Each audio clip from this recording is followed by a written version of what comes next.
Meet Ian. He was born March 2nd, 1999. He was perfect, a neurotypical kid hitting all developmental milestones until his first birthday. It was at that point the regression had begun. Diagnosis number 1, at 22 months, specifically prescribed Applied Behavioral Analysis Services, or ABA. We followed all recommendations, or so we thought. A month later, we got a second opinion at CHOP, a comprehensive 2-day evaluation which concurred with the initial evaluation.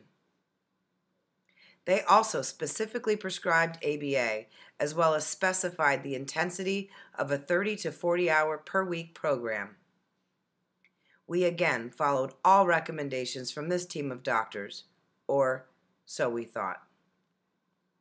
These treatment plans are 11 years apart.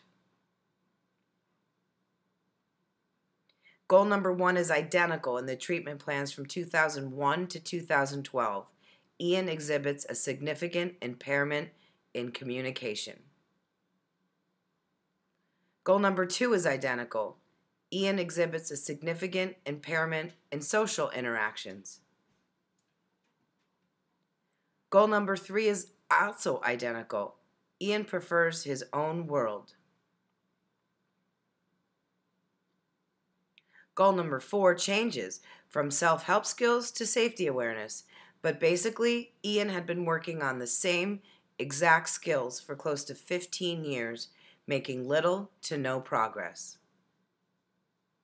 The department denied each treatment plan's requested hours because despite what multiple physicians prescribed, they felt the hours were not medically necessary. This happened every 3 months for many, many years.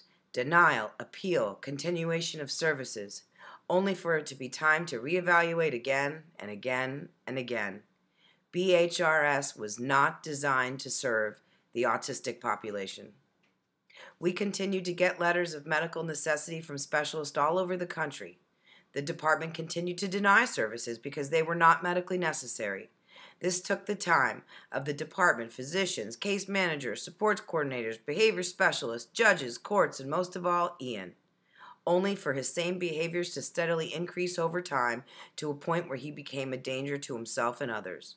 The department paid well over $1 million for these services. The next 3 short clips are difficult to watch, but discussing problem behaviors is nothing like viewing them, and then yet another to experience and live with them.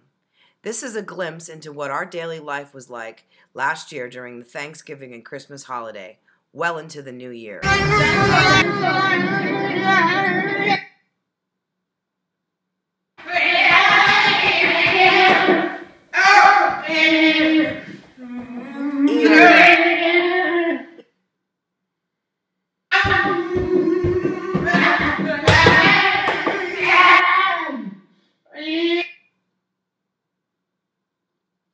Our primary care physician had one strong recommendation: to see Dr. Boo at the Center of Neurological and Neurodevelopmental Health.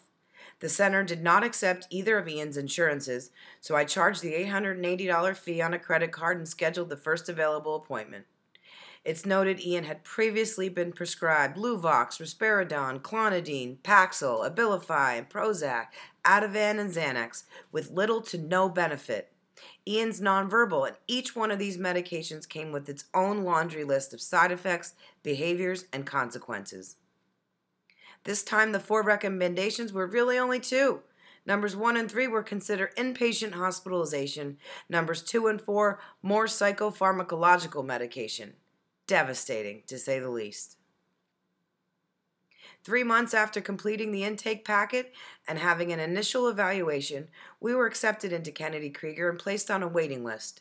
During this time, Ian had serious side effects from the medication, and his aggressive and self-injurious behaviors were steadily increasing.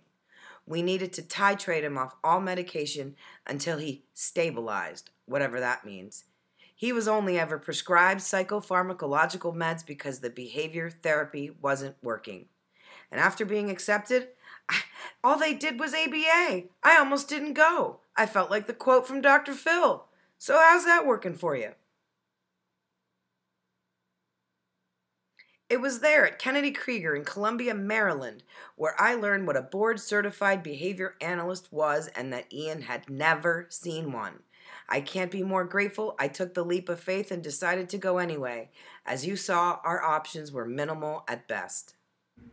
This is the first week at Kennedy Krieger Institute. He's already stopped aggression towards others and moved on to further coping skills as well as self-injurious behaviors. They also trained me on how to implement the new treatment plan. After just 15 days, Ian had a remarkable 96.2% reduction in behaviors. This was not a miracle or rocket science, just science accompanied by professionals who had the skills and credentials to write a proper treatment plan.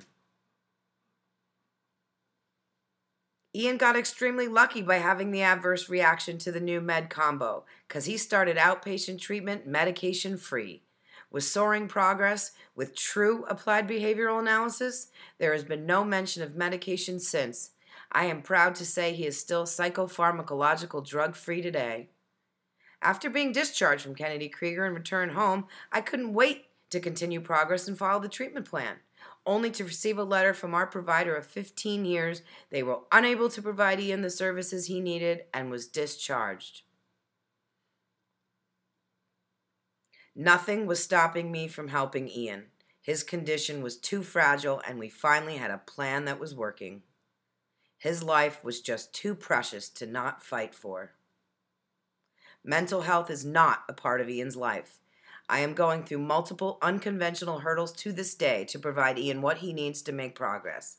His program is mainly funded by our private insurance and the intellectual disabilities waiver. Ian is too behavioral to receive state-funded behavioral health rehabilitation services. Today, he has stopped hitting me, has a significant reduction in self-injurious behaviors, and is able to enjoy the community again. Finally, the acquisition of skills phase has begun, and he is soaring. Ian needs a behavior analyst just like a cancer patient needs an oncologist. That's how one of the docs tried explaining to me how important it was to continue ABA therapy with the treatment plan being overseen by a board-certified behavior analyst. See, this is how the analysts look at the data.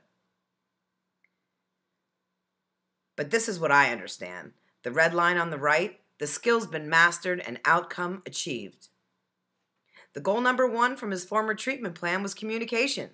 This is Ian's progress from just last week of spontaneous requesting. He's also mastered the skills of washing his hands, doing dishes, brushing his teeth, and getting dressed. Again, these significant gains have only occurred in the last few months of his life since true ABA. Prior to coming today, Secretary Dallas, I checked you out a bit and was pleasantly surprised to see this recent article, and it seems your 3 overarching goals and mine are very similar, starting with number 1, the quality of services. It was just February of this year. I thought an institutional placement was our only option. With the first 2 supports in place, our children can grow up with the proper skills taught to them by professionals credentialed to do so, to be able to obtain gainful employment as they enter adult life. It seems we also share the same vision as the Pennsylvania Developmental Disabilities Council, where we envision a Commonwealth comprised of inclusive communities where all people with disabilities are valued and thrive. A Pennsylvania where everyone's included, everyone's valued, and everyone does well. My son and I are not alone. Today, many families are still struggling. In fact, we asked our parents looking for services this week to select a random group of providers and report their successes or lack thereof in finding quality care. The results are disappointing and clearly demonstrate quality ABA is just not an option through BHRS. To simply get a response from these providers was a challenge. To find any provider with available clinicians was extremely difficult, and to find true ABA was impossible. I thank you for taking the time to meet with us, recognizing the current delivery system is not working, and taking necessary steps to address this situation moving forward. All Pennsylvanians prescribed ABA deserve to receive it. I want my ABA. Thanks again.